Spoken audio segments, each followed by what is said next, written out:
Amo ini ang maayong balita parte kay Hesukristo nga anak sang Dios.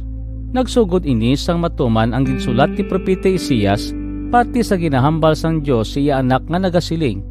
Ipadala ko ang akon mensahero una sa imo sa pagpreparar sang imo alagyan.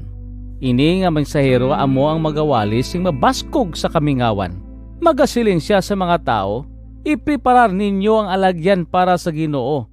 Tadlo nga ang dalan nga iya pagaagyan. Kag natuman ini sang pag-abot ni Juan nga manugbautiso didto sa kamingawan. Madamo gid nga mga tao ang nagkadto sa iya halin sa Jerusalem kag sa bug-os nga probinsya sang Judea.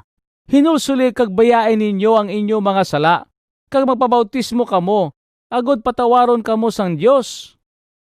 Gintuad nila ang ilang mga sala kag gibautisohan sila ni Juan sa suba sang Jordan.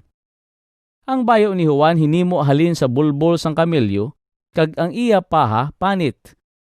Ang iya ginakaon apan kag dugos. Amo ini ang iyang ginapahibalo.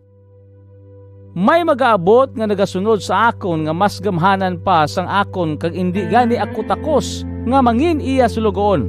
Ako nagabautiso sa inyo sa tubig.